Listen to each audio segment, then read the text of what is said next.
मानव का विकास रुक जाता है। जोगी साधु संन्यास भी धन का भली, अपने करनी से यूं ही अब झुक जाता है। जिंदगी का सफर ऐसा विचित्र है, पल पल में ही कटी जाए ऐसे उम्र। जग में अपना पराया भरोसा नहीं, बिन डाले न में है ज्यादा खबर।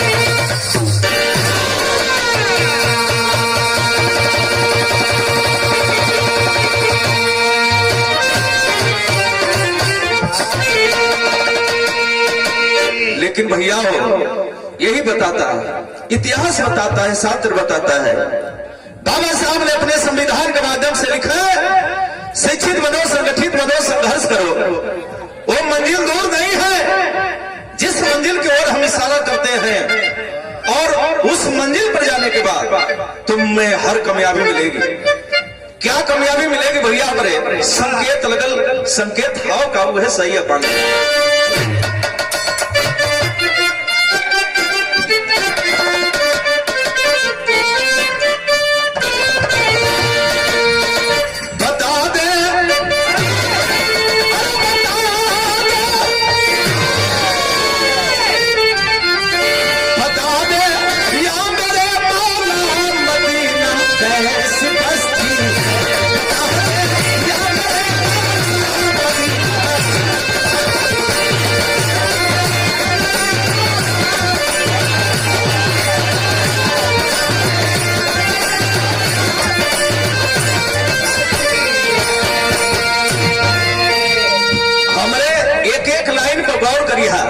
कवि जी की कलम होती है, सुनहरे अक्षरों में लिखने का काम करती है, लेकिन कहना बड़ा संकेत लगल भैया हमारा समय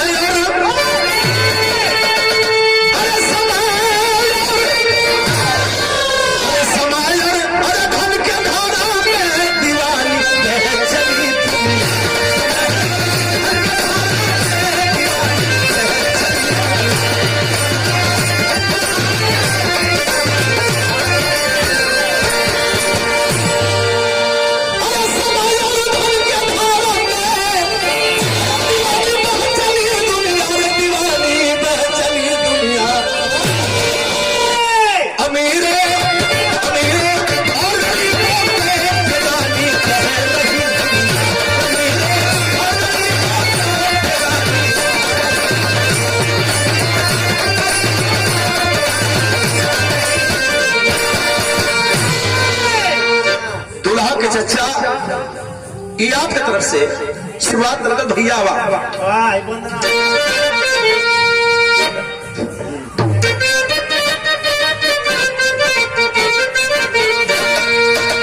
ला ला ला लारे लारे लारे लरिया लारे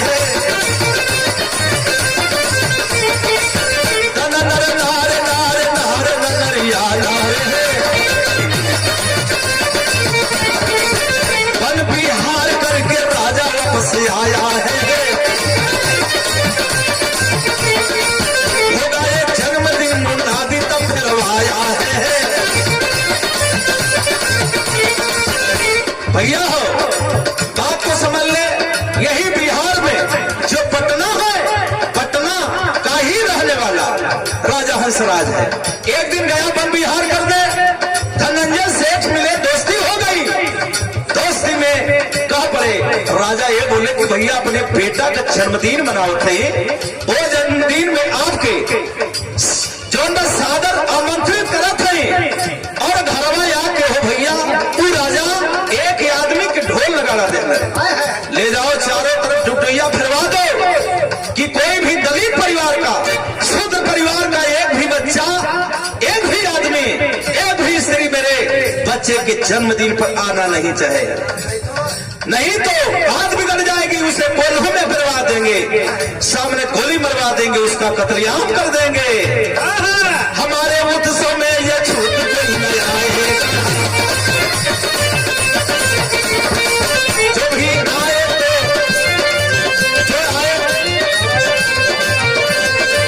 जो आएगा बापू जान से मारा जाएगा, जो आएगा बापू जान से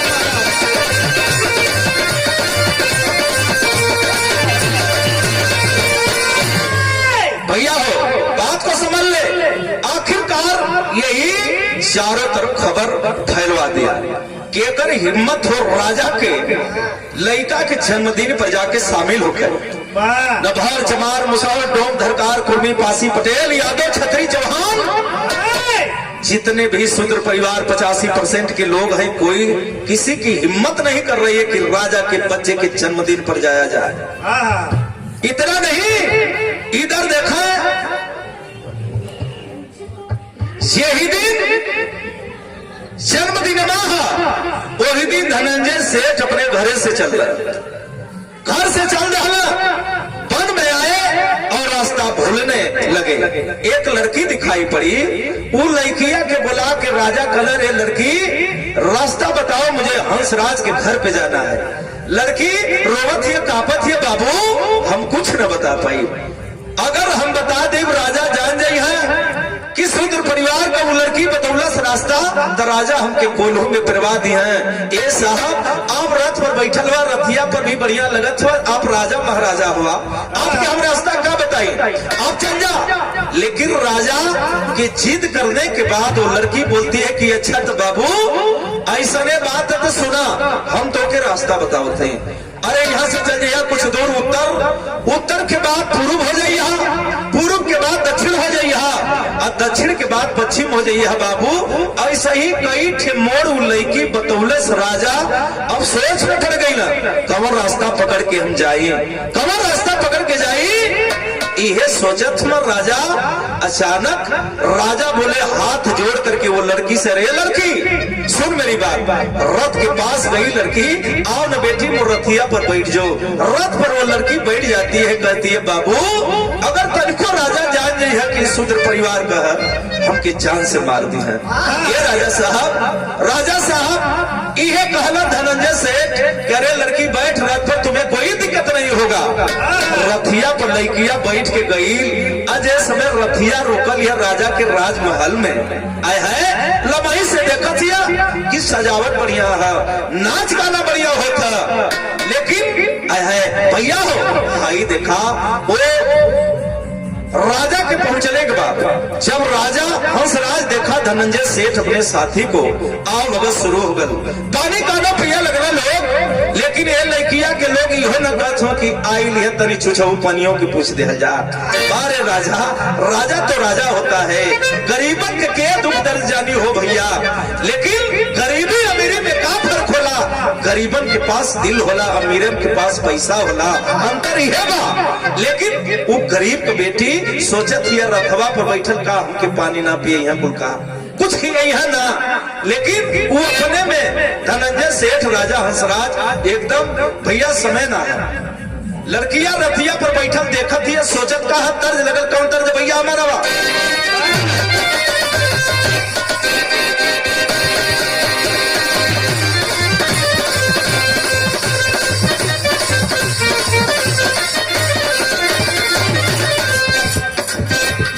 भाई बड़ा होशियार है, अपने मेहरारू के आवे तो करे का संकेत लगाया, मेहरारूआ बतावत हिया, अरे हमारे पलम भोजपुरिया रंगीला,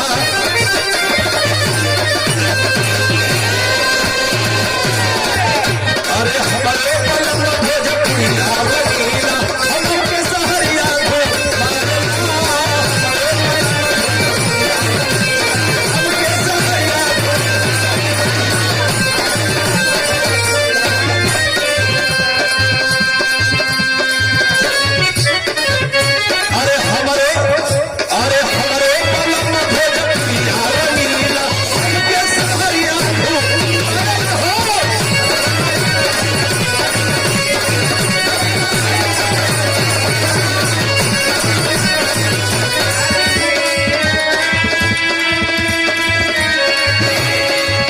शहर घुमावे चाहे देहात घुमावे, चाहे पलकी खियावे चाहे लौकी खियावे, हमसे का मतलब है, मतलब तो हमसे कवि जी ही है कि गावे के बजावे के है, गाँव के बजावे के हो नहीं कहता है। अरे हमारे फूल की संगतिया विधाता,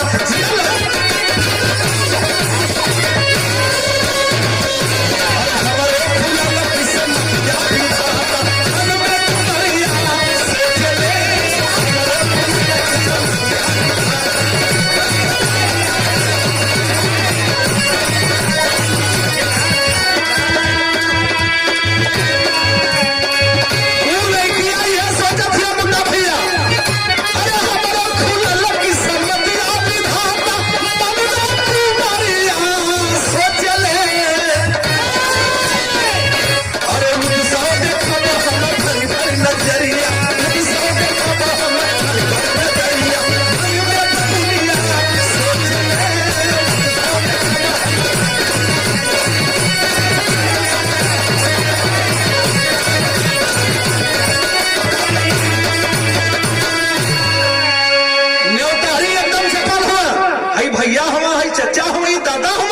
आई प्रधान हो, आई फलाना हो, आई ठिकाना हो, न्योता देत हुआ लोग पानी पियत हुआ खात हुआ, लड़किया रथिया पर बैठल ये सोचत है कि जायदा भले ना हम खाए पिए के पौड़ी, लेकिन यहाँ अइला के बाद बढ़िया नाच तो देखे के मिलल।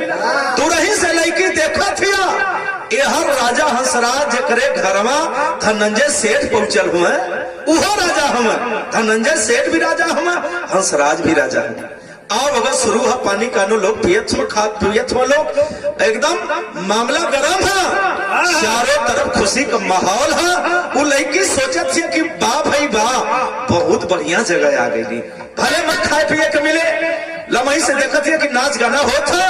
वो लड़किया रथिया पर से उतरल हो भैया, और रथिया पर से उतरल ऐसा ही मंच सजल है, व्यवस्था सजल है, वो महफिलिया में जाए के बैठ गई, भीड़ में बैठल एक से बढ़ के एक नर्तकी आयल ही नाचे वाला, सुमन भारती से लेके सुमन त्यागी, सुमन पाल से लेके रजनीगंधा, मीरा मूर्ति बिरहा के लो स्टार कलाकार है, तो बिरहिया है, लेकिन वो नचवा में आयल बढ़िया बढ़िया नाचे वाली, बढ़िया बढ़िया नाचे वाली, एक से बढ़ के एक बढ़िया नाचत है। क्या बात है, क्या सुंदर भाव है। लड़किया नचवा देखत हिया, जनता ताली बजावत हिया, अरे जनता इनाम पे इनाम देत हिया, जनता कलश की वाह भाई वाह, राजा हंसराज जितने बढ़िया हो उतने बढ़िया नाच कर देले हैं। साज वाला साज में एकदम मशगूल है, बजावे वाला एकदम फिट है, और उससे बढ़िया नाचे वाली गाँव वाली है, और नाचत है गावत है, का नाचत है का गावत है भैया हमार अब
वाली आयल है, बड़ी फिट नाचत है, कोनो जवाब ना हा, नाचली पतुरिया हिलाई कतरिया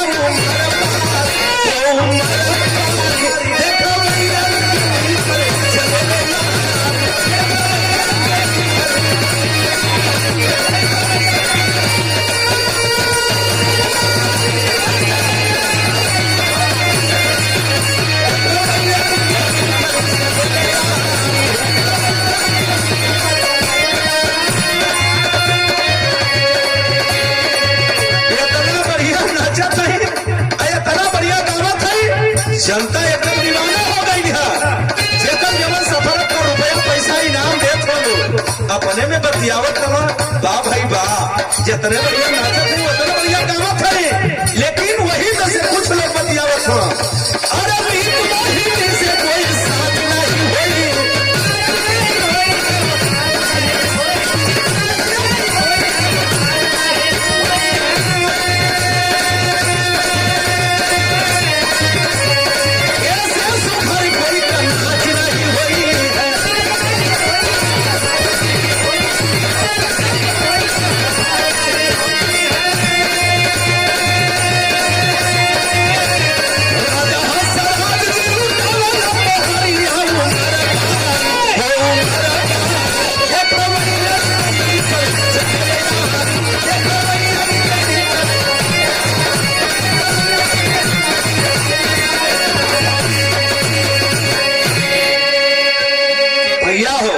एकदम नाच जम गई है, इतना नचिया में शक्ति पैदा हो गई, इतना लोगों के दिमाग में जगह हो गई नचिया बदे कि अगर एगो सुई भी गिर जाए तो वो खनक जाए। भैया हो लड़की वहां से खड़ा भइल, और ऑटोमेटिक ओकरे दिमाग में न पता का आई, वहां से भागल गई कहा जौने राजा साहब के रथिया पर बैठ के आयल है। राजा के पास गई, धनंजय सेठ के पास, कलश की राजा साहब। जब इतनी बात वो लड़की बोलती है राजा साहब, तो राजा साहब देखते हैं कि वो लड़की जिसका नाम है चांदनी सामने खड़ी है। बोल पड़े धनंजय सेठ, क्या बात है बेटा, बोल कुछ कहल चाहते, का कहना चाहती है बेटी चांदनी? ये साहब जाना चाहते हो का कहल चाहते हैं? बिरहा में भाव लगे वो लड़की कहत कहत,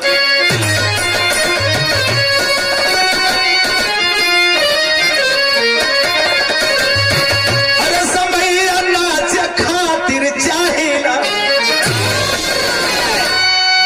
समैया नाच खातिर चाहिए, अरे सेठ धनंजय राजा से करे तू भैया।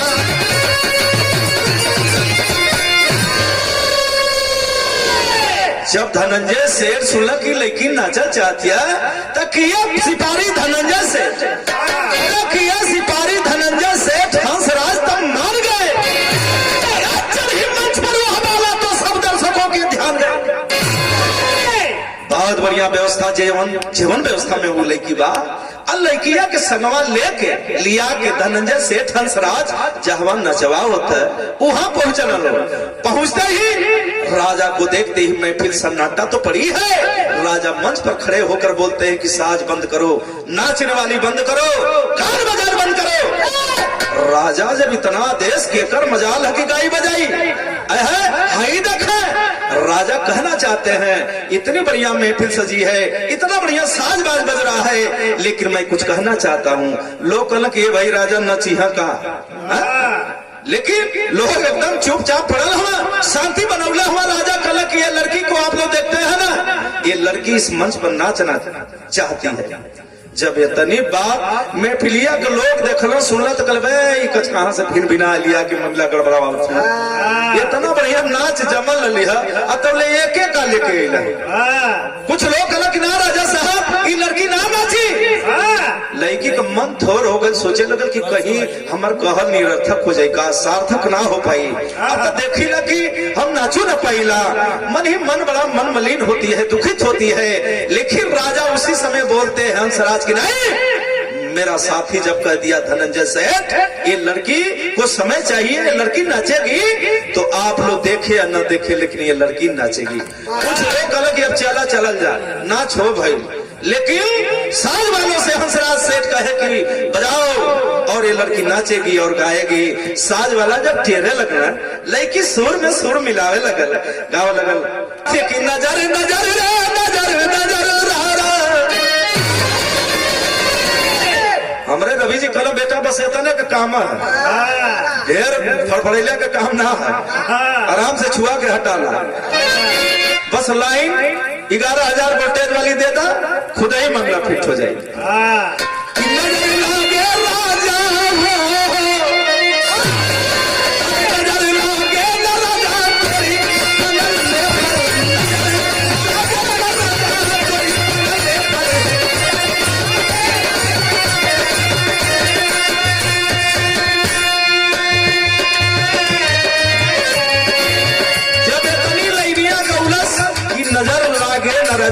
बंगले पर लोग कहल के रे यार ये भले ड्रेस बरेस बढ़िया ना पहले की सूर ताल तक बहुत बढ़िया बा।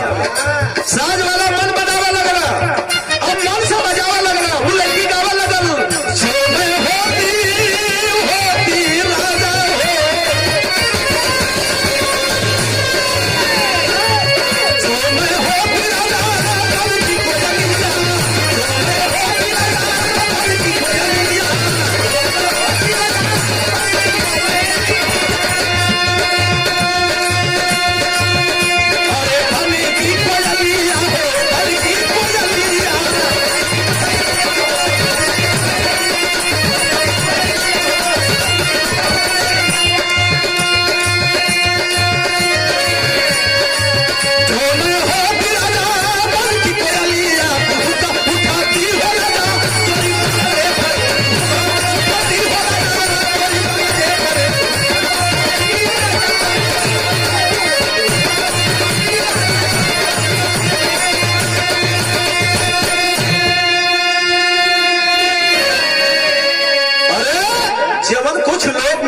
महफिलिया में से उठ के कुछ दूर पहुंचल ना वो लौट गईला और जनता बढ़ा थी जनता घटत ना है। लोग कहला कि ये भाई नचवा वाला बढ़िया आइटमवा बाद में पेश करेला, वही में से लगा था कि बदवा में पेश कैला हमको। अरे यार एक पहलवा काहे ना नचौला गवौला हां महफिलिया में और रंग आ गल ही। एक आदमी भागल गई राजा के पास, कहा हे राजा बाबू चला दिखाई जब ना लड़किया के समय दियोला हा। अरे उस अगर महफिलिया लूट देलस है राजा साहब, आपके लड़का के जन्मदिन पर आपका सम्मान बढ़ा देलस। चला देखा ना महफिल में बस वही का सम्मान वही का आदर होता।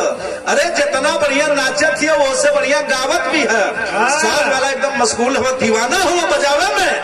राजा धीरे धीरे कदमों से मंच के पास पहुंचने वाले हैं, दौड़े दूसर की लाइन लड़की ढेर देलस। यही ढेर देलस गावत का है।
महफिल में सारे महफिल से बहुत इनाम लड़की पाती है, नाचती है, गाता एक एक से बढ़ के गाना गावत हिया नाचत हिया, साफ तारीफ करत है। वाह भाई वाह। राजा मंच पर चढ़े और लड़की से बोले रे लड़की बंद कर दे बेटा, बंद कर दे, ये नाच गाना बंद कर दे, मैं तेरा दीवाना हो गया। रे बेटा मैं तेरा दीवाना हो गया, बोल तुम्हें क्या इनाम दे दूं, क्या चाहिए तुम्हें। लड़की जब इतना बात राजा के मुंह से सुनलस, जमर राजा शूद्र के देख कतरात रहला, मारे खातिर धमकावत रहला, काटे बदे तैयार रहला।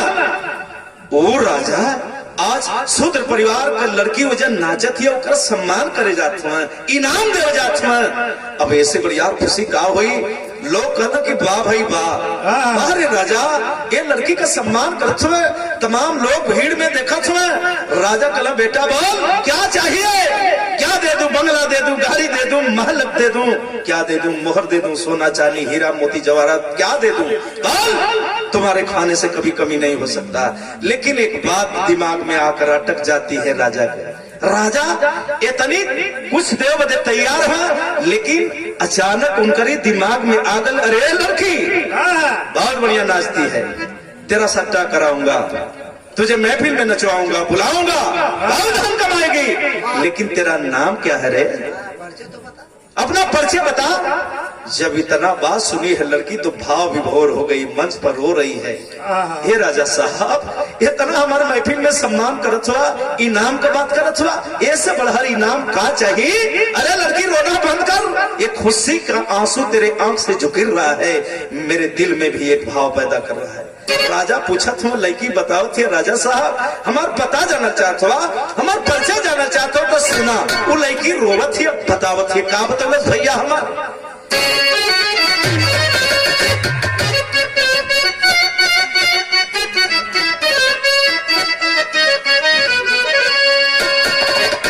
तर्जबा की ऊंची ऊंची पाखरी, अरे ऊंची ऊंची पाखरी देखे, अरे पिया हला भैया पीरनु, अरे ऊंची ऊंची पाखरी, अरे देख पिया हला भैया पीरनु, अभी तारा कमर में या नहीं जनला भैया पीरनु।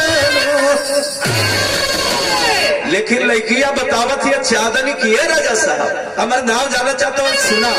अरे हम तारा सेवक का, अरे हम तारा सेवक का, अरे बिटिया सुन ले बाबू, अरे हम तारा सेवक का, अरे बिटिया सुन ले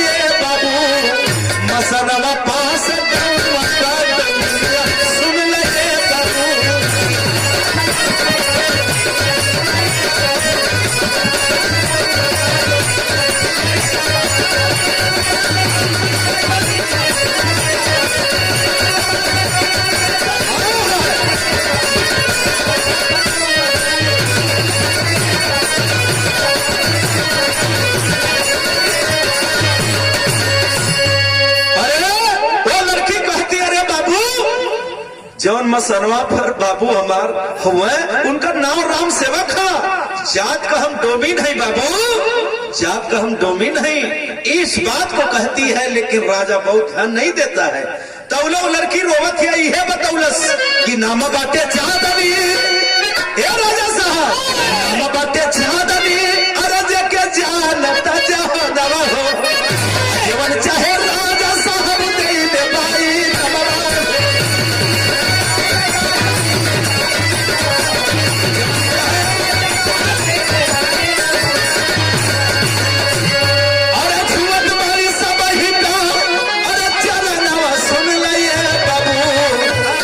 जीवन चाहे दे देवा की नमवा सुन लाइए बाबू।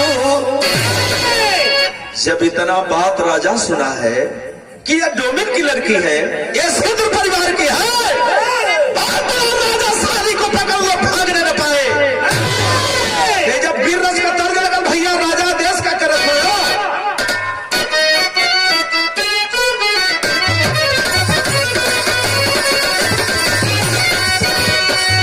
दोनों का मर्द बड़ा होशियार है। वो करत का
किसकी मजाल जो राजा का देश हो। जब देश में ऐलान होता है, 2 सिपाही पूरे देश को बंद कर देते हैं, लॉकडाउन लग जाता है, रातों रात लॉकडाउन। किसकी मजाल जो राजा की बात को न माने। लड़कवन के भेजे जाते रहे कि बाबू तक चल जाते बाजार का लिए होते वजह से नहीं, हम ना चाहिए मारत से एकदम दौरा बेड़िया किया। तेरे मना कैला पर माई बाबू खूब सेवा करत हो, सम्मान करत हो, लड़का के तो हर बात माना हम जाई बारात करे की, हम डीजे पर नाचब की, हम इतना बढ़िया से नागिन वाला डांस जानत है, ओके ना नाचब तो कुल में मिले फेल हो जाए। एगो लवंडा करा 50 गो लवंडा तैयार हो और कहे के ना पहले तो खोजा लवंडा पैसा पर ना मिला, आजकल तो बढ़िया बढ़िया फैशन में एकदम चश्मा लगा लगा के लवंडा नाचत हूँ, जना तक तो रखिए भोग के फोड़ दी है। आई अगर बराती तो आँख फोड़ लें तो फिर कुल हॉस्पिटल रिफर है, ऐसे कि घोंप दिया पूरा अखिए में चाहिए। ऐसे नाचत हुए जैसे जना तक माइकल जैक्सन का ही सरुआ ही नहीं। लेकिन बात वही का राजा जब वही आदेश देता है, चारों तरफ से उस लड़की को सिपाही घेर लेते हैं। लड़की सोचे लगल कि ये भाई जबले हम न चली राजा बड़ा सम्मान कैला, जबले नहा जमत रहने की छोटकी बिरादरी कहा, शुद्ध बिरादरी का बाप, इस शुद्ध बिरादरी का बाप तबले तई ना हम देते रहना। लेकिन जब जान गई ना कि डोमिन है इस छोटकी बिरादरी का बाप, शुद्र बिरादरी का भाव, तो इनाम का तो हमके जान से मारे खाती घर वाले हैं। लेकिन राजा निर्दयी है, क्रूर है। राजा ऐसा कभी होना ही नहीं चाहिए। राजा का मतलब हो जिसके प्रजा में सुख हो और राजा के जीवन में सुख हो, दोनों का सामंजस्य हमेशा बनना चाहिए। इसलिए कि एक दूसरे के पूरक है राजा प्रजा। जबने राजा के राज में अगर प्रजा खुशहाल नहीं तो वो सब कुशल राजा नहीं। सोचिए जरा, वो राजा कैसा है? निर्मोही है, निर्मम है, कठोर है, क्रूर है, अहंकारी है। जितना बताया जाए उतना कम। लेकिन बात वही के आखिरकार उस लड़की को जबरी, देखिए तेगा निकाला राजा, बोला इसकी गर्दन को काट देते हैं। लेकिन मंत्री बोला नहीं साहब, प्रेजेंट ऑफ माइंड का उपयोग करिए, प्रयोग करिए, इस लड़की को भी मत मारिए, रात भर इस जेल में डालिए, सुबह होते इसको हम लेकर चलेंगे बाजार में, दिन दहाड़े इसको मारेंगे, चौराहे पर इसे मारेंगे, तब जाकर के गरीबों के दिल में दहशत पैदा होगा। ऐसे नहीं, ये आपका समाज है, ये आपका समाज है। अपने समाज में अगर इसे मार देते हैं तो कौन जानेगा कि आप बहुत प्रतापी राजा है, बलशाली राजा है, आपके पास शक्ति है, आपसे लोग नहीं डरेंगे। मंत्री की बात सुनकर के राजा बहुत खुश है। लड़की को लोग जेल में डाल दिए। धीरे धीरे रात जब अधियाइल हो भैया, लड़की हर हर हर हर रोवत थी, सोचत थी कि हमार का कसूर है। राजा के रास्ता बतौली, राजा के न खैली न पियली, राजा के दरबार में लड़का में, राजा के लड़का में हम न चली, मैफिल सजौली, हम का पौली, हम के का राजा देहले। लेकिन आज हमरे नसीब में का लिखा थे। सोचत थी वो लड़की हर हर हर हर रोवत थी। विदेशिया में भाव लगल भैया हो।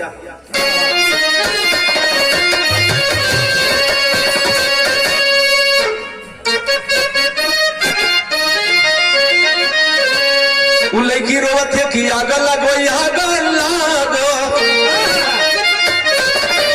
आग लगो, आग लागो मोरी किस्मतिया में, अरे बेहला विधाता अछूत घर जाना मावा। लेकिन रोवत है, अचानक होकर आंसुएं झुरा गया। रोते रोते वो लड़की चुप हो जाती है और आत्मनिर्भर हो गई, आत्मविश्वास उसका जग गया। वो लड़की सोच रही है वो के हुआ मारे वाला, जब उनकर खैली न पियली वो के हुआ मारे वाला। लेकिन नहीं किया, रोवत रोवत सोचे लगल कि बारे हमार गरीबी, बाहर हमारे दुनिया, बाहर हमारे परिवार। आज हम काश राजा का बेटी होती, आज रन में लोहा दहा जाई, खून का धार बह जाए, लेकिन हमार बलिदान न होती। लड़की सोचत थी कि बारे मुर्गी समझ कि आजा यहाँ, आजा यहाँ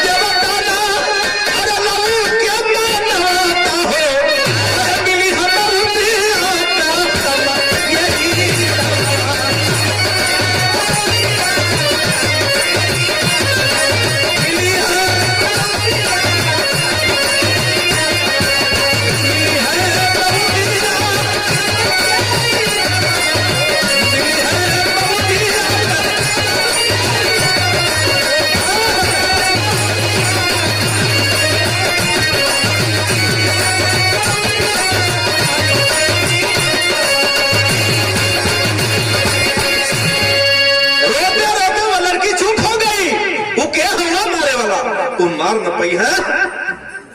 लड़की अपने आप से लड़ रही है, हिम्मत बना रही है, रोते है, चुप हो गई। एक रसरी पा गई और रसरिया के फेंकलस खिड़किया में जाके फंस गई। बार लड़की मरता क्या नहीं करता, धीरे धीरे मेहनत करके खिड़की के पास वो लड़की जाग कर बैठ गई। खिड़की तोड़ना चालू करती है और तोड़कर वो लड़की करती क्या है, पहपट में भाव लगल भैया मरवा।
लड़की खिड़की तोड़ करके कूद जाती है, भागना शुरू करती है, भाग रही है वो लड़की भागती है।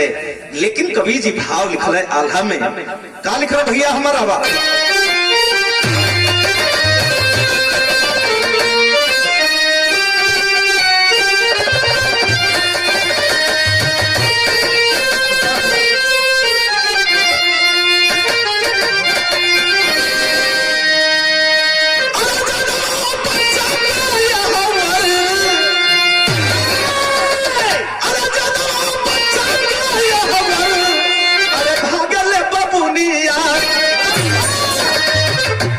हर पापी खोज देखा से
इधर देखा लड़की भाग रही है, धीरे धीरे भोर होने वाला है और एक कुआं के पास सोचती है बैठकर आराम कर दूं।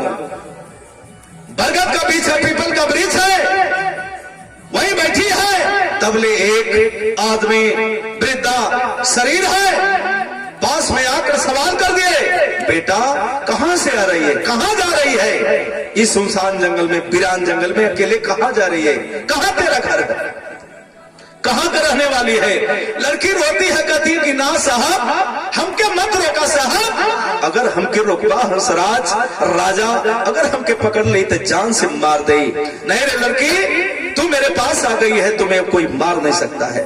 ना ना साहब, ना बाबा, हमके छोड़ दे बाबा, हमके जाए दे बाबा। नहीं रे लड़की, सुन मेरी बात, अब तुम्हें कोई नहीं मार सकता है, मैं हूं ना तेरे साथ, मैं हूं तेरे पास। एक काम कर बेटा, अरे आप तो राजा महाराजा जैसा लगत हो साहब, आप तो राजा महाराजा जैसन, और एगो गलती कैली, राजा के दरबार में न चली और न चले का सजा।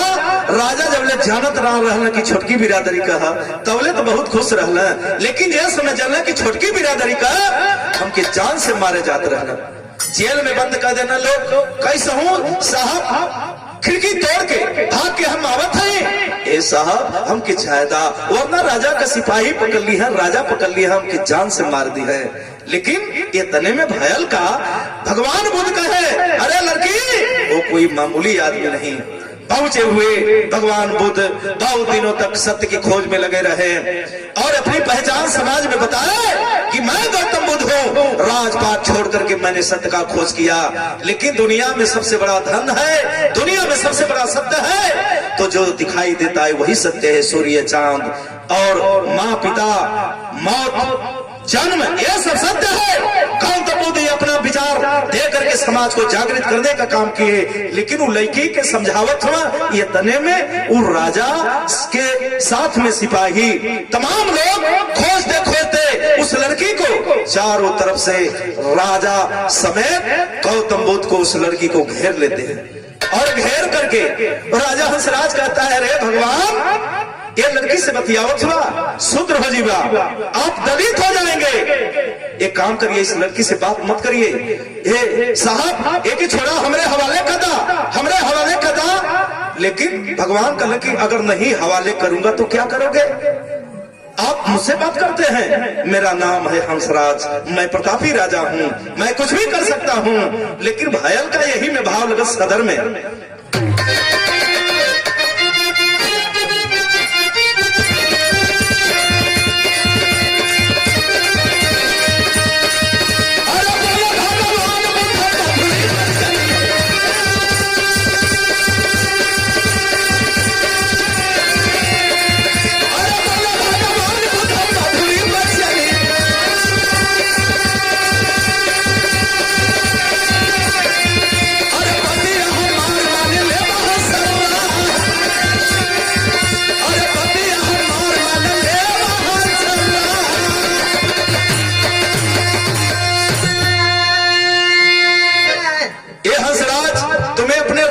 राजपाट का घमंड है, तुम्हें अपने सेना का घमंड है, तुम्हें अपने शासन का घमंड है, तो सुनो, जिस लड़की को मारना चाहते हो, अरे पगला, इस धरती पर कौन है? एक आदमी, एक स्त्री, तीसर का जहान जाने ला।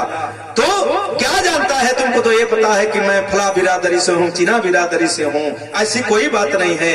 राजा हंसराज को भगवान समझाए, लाख समझाए, लेकिन राजा हंसराज नहीं माना। अपने गुरूर में था, घमंड में था, उसे अहंकार था कि मैं तो राजा हूँ, मैं कुछ भी कर सकता हूँ। लेकिन सत्य पुरुष गौतम बुद्ध श्राप दे दिए, जाओ तुम्हारी सेना नाश हो जाएगी। सारे सिपाही जितने घोड़े पर सवार अस्त्र शस्त्र लेकर आए थे उस लड़की को मारने के लिए पागल होके घूमने लगना। सब पुरुष का आशीर्वाद और श्राप दोनों लगता है। 24 घंटा में एक बार सत्य का पहरा होता है। आप इसको आजमा कर देखिएगा। कभी कभी ऐसा होला कि ये फलाने कब बजत है, वो आदमी बिना देखले बताई कि 12 बजे था, घड़ी में देखवा तो 12 बजत रही। उस सत्य का पहरा होता है। ये 4 अवस्था हमेशा हुआ करता है जीवन में, युवा अवस्था, बालावस्था, वृद्धावस्था। ये 4 अवस्थाएं जो जिंदगी में है। आदमी कबो कबो पुरानिया आदमी लइकन जैसन काम कर देला, तो लोग कहल कि का हो, एकदम लइकनों के फेल कर देला तू। तो महाराज तो से नहीं तो लइका बना, तो ये कुल अवस्था जीवन में लगल रहेला। लेकिन भगवान समझाते हैं, लाख समझाने के बाद बचा कौन?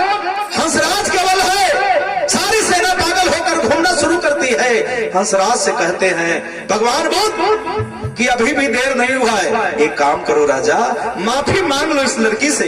ये लड़की तुम्हारा महफिल में सम्मान बढ़ाई है और तुम्हारे बच्चे के जन्मदिन पर नाची है। सुनो मेरी बात, इस लड़की से माफी मांग लोगे तुम्हें क्षमा मिल जाएगा, तुम्हारा सब कुछ वापस होगा।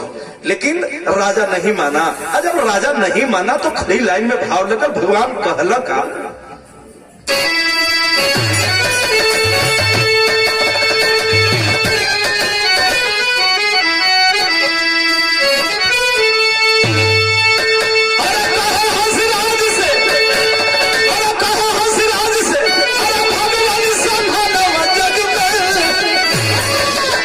सरल जवाब देते हैं।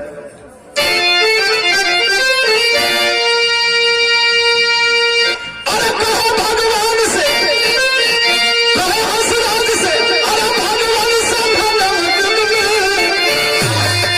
तब मानो हो क्या भूलना, मानो जग में।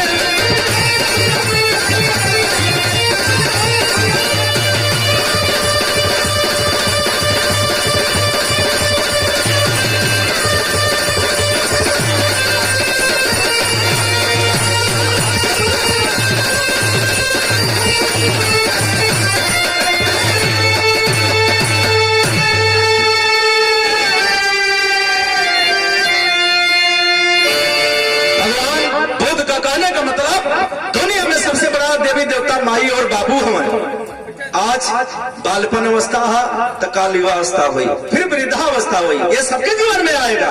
ऐसा नहीं कि आज तो हर जवानी चमकत है तो जीवन बढ़ रही, बुढ़ाई आ जाई।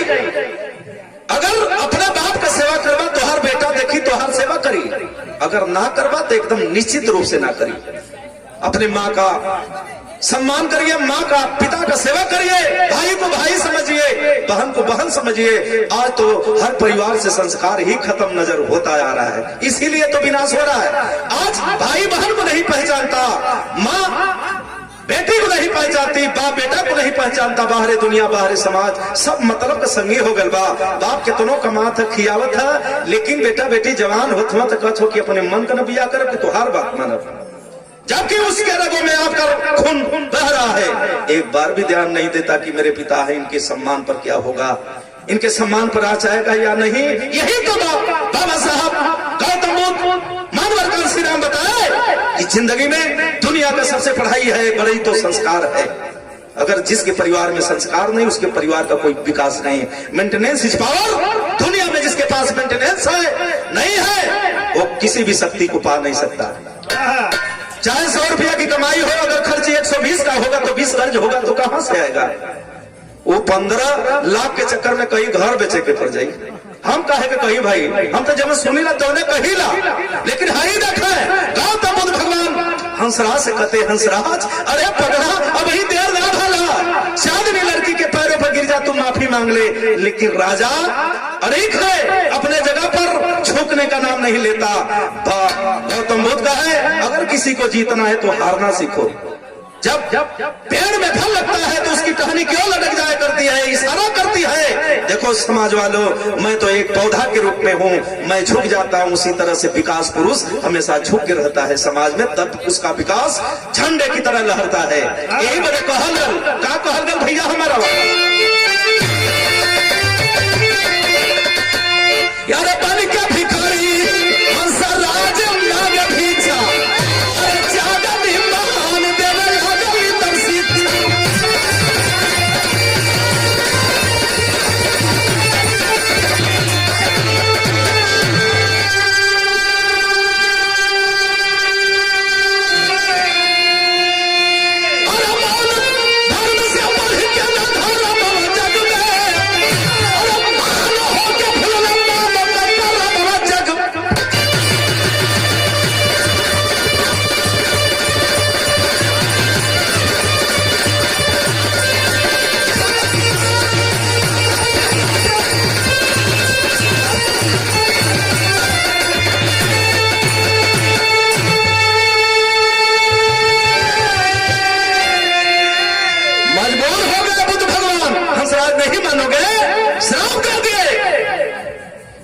देखिए आशीर्वाद देते हैं, प्यार देते हैं चांदनी को।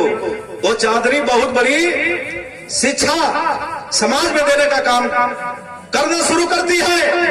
एक लाइन इस बिरहा की, इनमोस्ट लाइन, इंपॉर्टेंट लाइन कवि जी लिखते हैं। क्या लिखते हैं? बिरहा का असली भाव है, क्या लिखना है?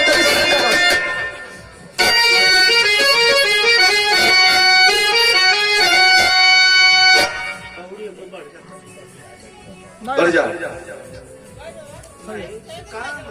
चला हो वही पर जा, चला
उसी समय बाबा साहब के विषय में गौतम बुद्ध नहीं जानते थे, लेकिन एक बात बोले, अरे इसी परिवार, जिस परिवार से आप घृणा करते हो, पूरे देश, पूरे भूमंडल पर एक दिन नाम करेगा। इसी दलित परिवार में एक ऐसा रत्न पैदा होगा, और वही बाबा साहब के रूप में, डॉक्टर भीमराव के रूप में पैदा हुए बाबा साहब, और संविधान लिखे, देश को आजाद किए।